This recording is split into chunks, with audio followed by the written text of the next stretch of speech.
சேனலை சப்ஸ்கிரைப் செய்யாதவங்க சேனலை சப்ஸ்கிரைப் செஞ்சுக்கிட்டு செய்திகளை தெரிந்து கொள்ளும்படி அன்புடன் கேட்டுக்கொள்கிறேன். வணக்கம். இன்றைய முக்கிய செய்திகள். தமிழகத்தில் தேர்தல் களம் சூடுபிடித்துள்ள நிலையில் திமுக தலைமையிலான கூட்டணி இன்று மாலை வேட்பாளர் பட்டியலை வெளியிட தயாராகி வருகிறது.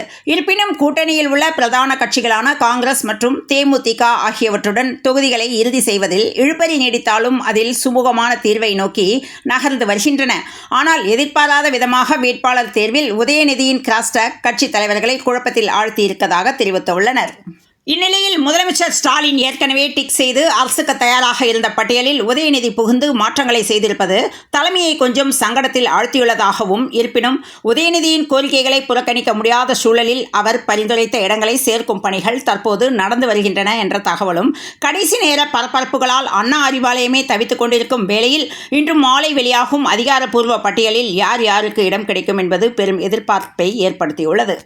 தாவேகா தலைவர் விஜய் நாளை அவர் போட்டியிடவிருக்கும் பெரம்பூர் தொகுதியிலிருந்து பிரச்சாரத்தை தொடங்குவதாக இருந்தது. இந்நிலையில் விஜயின் பிரச்சாரத்துக்கு தேர்தல் அலுவலர் அனுமதி மறுத்துள்ளார் என்கிற தகவல் வெளியாகியுள்ளது. என் பிரச்சாரத்தை மட்டும் ஏன் தடுக்கிறீங்க என்று விஜய் கொந்தளித்து போய் அறிக்கை ஒன்றை வெளியிட்டுள்ளார். தமிழக வெற்றிக் கழகத்தின் சார்பில் நான் தேர்தல் பிரச்சாரம் மேற்கொள்ள முயற்சி செய்யும் போதெல்லாம் திமுக அரசு ஏதேதோ காரணங்களை கூறி அனுமதியை தாமதிப்பதும் அல்லது அனுமதி மறுப்பதும் தொடர்கதையாகி வருகிறது எனவும், மக்களின் பேராதரவை பெற்ற ஒரு புதிய அரசியல் கட்சியின் ஜனநாயக உரிமைகளை திட்டமிட்டு நசுக்கும் இந்த செயல் ஆளுங்கட்சியின் ஏவலர்களாக அதிகாரிகள் சிலர் செயல்படுகிறார்களா என்ற எண்ணத்தை ஏற்படுத்துகிறது எனவும், அத்துடன் எங்களுக்கு எதிராக யார் உருவெடுத்தாலும் அவர்களை அதிகார பலத்தால் நசுக்குவோம் என நினைப்பது அப்பட்டமான அடக்குமுறையே என்றும், தமிழக வெற்றிக் கழகத்தை கண்டு திமுக எந்த அளவிற்கு அஞ்சுகிறது என்பதற்கு இந்த தடையே சாட்சி. எனவே வரும் சட்டமன்ற தேர்தலில் ஜனநாயக விரோத திமுக ஆட்சியை தமிழக மக்கள் வீட்டிற்கு அனுப்பப் போவது உறுதி என கூறியுள்ளார்.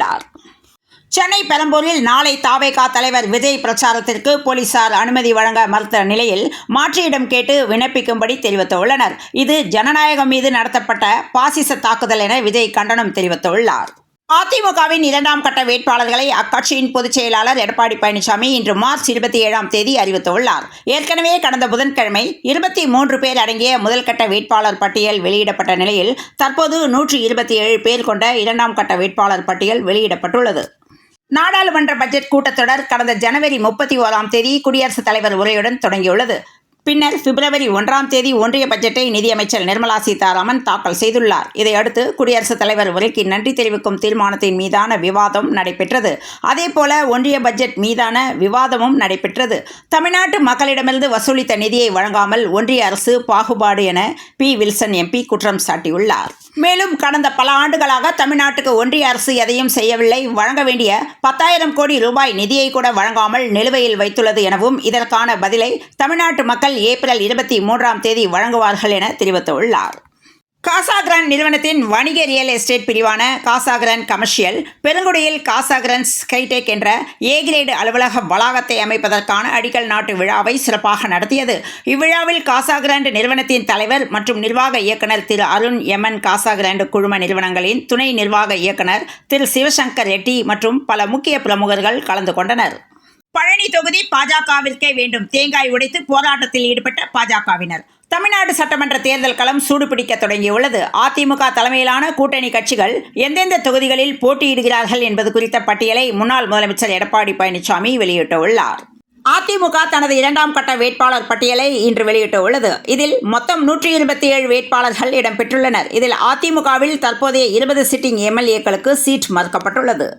திமுக தனது தேர்தல் அறிக்கையில் கொடுத்த வாக்குறுதிகளை செயலில் நிறைவேற்றி காட்டியது. திமுகவின் தேர்தல் அறிக்கையை நகல் எடுத்து இரட்டிப்பி வாக்குறுதிகளை கொடுக்கும் அதிமுக அதற்கான ரூபாய் 80,000 கோடிக்கான நிதிக்கு எங்கே போகும் எனவும், சொன்னதை செயல்படுத்தும் திமுகவே சட்டப்பேரவை தேர்தலில் பெரும் வெற்றியை பெற்று ஆட்சியில் அமர்வது உறுதி என்று திராவிடர் கழக தலைவர், தமிழர் தலைவர் ஆசிரியர் சட்டமன்ற தேர்தலில் அதிமுக பாஜக கூட்டணிகளில் தலா ஒரு தொகுதி என 2 இடங்களில் இரட்டை இலை தாமரை சின்னங்களில் புதிய நீதி கட்சி போட்டியிடும் என்று அக்கட்சியின் தலைவர் ஏசி சண்முகம் அதிகாரப்பூர்வமாக அறிவித்துள்ளார். இந்தியாவில் மீண்டும் லாக்டவுனா? மத்திய பெட்ரோலியத்துறை அமைச்சர் சொல்வது என்ன? ஈரான் அமெரிக்கா இஸ்ரேல் போர் காரணமாக உலக அளவில் பெட்ரோல், டீசல் மற்றும் கேஸ் விநியோகத்திற்கு பெரும் சிக்கல் ஏற்பட்டுள்ளது. இதன் காரணமாக பல நாடுகள் எரிபொருள் விநியோகத்தில் கட்டுப்பாடுகளை விதித்துள்ளன. இதனிடையே கோவிட் காலத்தில் விதிக்கப்பட்ட லாக்டவுன் இந்தியாவில் மீண்டும் விதிக்கப்படலாம் என்று சமூக வலைதளங்களில் வதந்திகள் பரவி வருகின்றன. இந்நிலையில் மத்திய பெட்ரோலியத்துறை அமைச்சர் ஹர்தீப் சிங் புரி இது தொடர்பாக விளக்கம் அளித்துள்ளார். மத்திய கிழக்கு நாடுகளில் நடைபெற்று வரும் போர் காரணமாக நாட்டில் ஊரடங்கு பற்றிய வதந்திகள் முற்றிலும் தவறானவை. இதை நான் தெளிவாக கூறுகிறேன் என்றும், இத்தகைய நேரங்களில் நாம் அமைதியாகவும் பொறுப்பாகவும் ஒற்றுமையாகவும் இருப்பது முக்கியம்.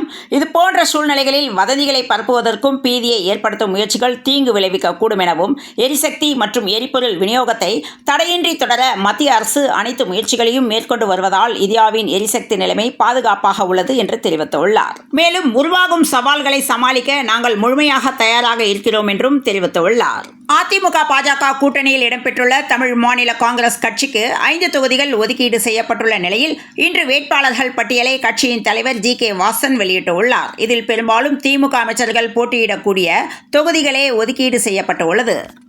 சென்னை அண்ணா பல்கலையில் படிக்கும் மாணவி ஒருவர் சென்னை காவல் ஆணையர் அலுவலகத்தில் நேற்று மாலை புகார் ஒன்றை அளித்தார். அந்த புகார் மனுவில் அண்ணா பல்கலை பேராசிரியர் ஒருவர் தனக்கு நேரடியாகவும் செல்போனில் ஆபாசமாக மெசேஜ் அனுப்பி பாலியல் தொல்லை கொடுக்கிறார், இதனை வெளியே சொன்னால் தொலைத்து விடுவேன் என மிரட்டியுள்ளார் எனவும், எனக்கு மட்டுமல்ல கல்லூரியில் என்னுடைய தோழிகள் சிலருக்கும் பாலியல் தொல்லை கொடுத்து வருகிறார் என்று தெரிவித்துள்ள நிலையில் சென்னை அண்ணா பல்கலை மாணவி பாலியல் புகார் அளித்ததை தொடர்ந்து பேராசிரியர் ஞானவேல் பாபு கைது செய்யப்பட்டுள்ளார்.